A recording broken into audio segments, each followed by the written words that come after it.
In this section, we will talk about the role of the distal tubule and collecting duct in concentration of urine.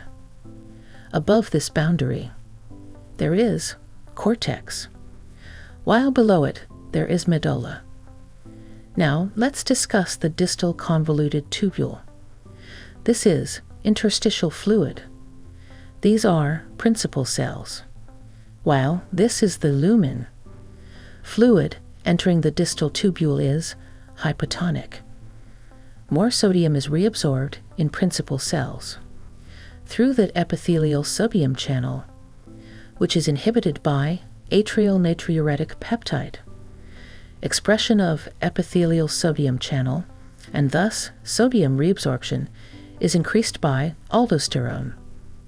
The movement of sodium through epithelial sodium channel is charge compensated by the opposite movement of potassium through renal outer medullary potassium channel. Potassium has largely been reabsorbed by the time the distal tubule is reached, and so excretion is regulated by secretion in the late distal tubule. Potassium is actively transported into principal cells by basolateral sodium pumps, and passively secreted through potassium chloride cotransport and renal outer medullary potassium channel. The renal outer medullary potassium channel is promoted by the negative luminal charge caused by reabsorption of sodium through epithelial sodium channel. Secretion is therefore driven by the concentration gradient between the cytosol and tubular fluid. However, secreted potassium will reduce the gradient unless it is washed away, and so potassium excretion is increased as tubular flow increases. Diuretics therefore often lead to potassium loss.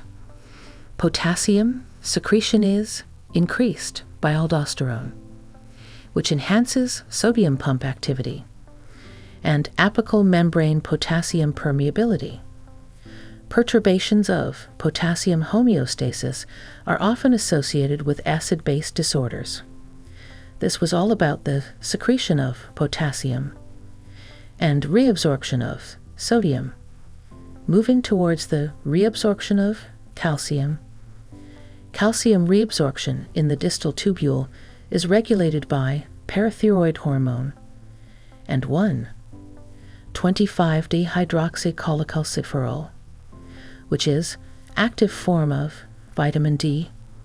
Parathyroid hormone activates calcium entry channels in the epithelial apical membrane, and a basolateral calcium ATPase that is also activated by 1,25-dehydroxycholecalciferol.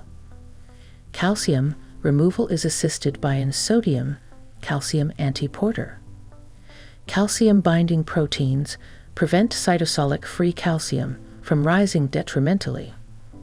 Parathyroid hormone also inhibits phosphate reabsorption. Moving forward, this is nephron. The distal tubule and cortical collecting duct are impermeable to urea. They are also impermeable to water, except in the presence of antidiuretic hormone, or vasopressin, which causes water channels, or aquaporins, to insert into the apical membrane. Plasma osmolarity is increased in water deficiency and decreased by the ingestion of water.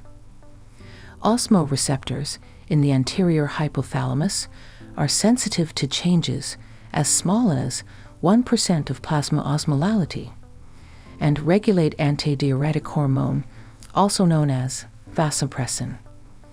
A rise in osmolality increases antidiuretic hormone release and stimulates thirst and water reabsorption.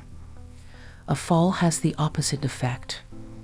Antidiuretic hormone is a peptide of 9 amino acids formed from a large precursor synthesized in the hypothalamus. Antidiuretic hormone is transported from there to the posterior pituitary within nerve fibers. where it is stored in secretory granules. Action potentials from osmoreceptors cause these to release antidiuretic hormone. This has been discussed. This is distal convoluted tubule. Antidiuretic hormone binds to B2 receptors on renal principal cells and increases cyclic adenosine monophosphate, causing the incorporation of water channels or aquaporins into the apical membrane, leading to reabsorption of water. This mechanism is same in case of collecting duct.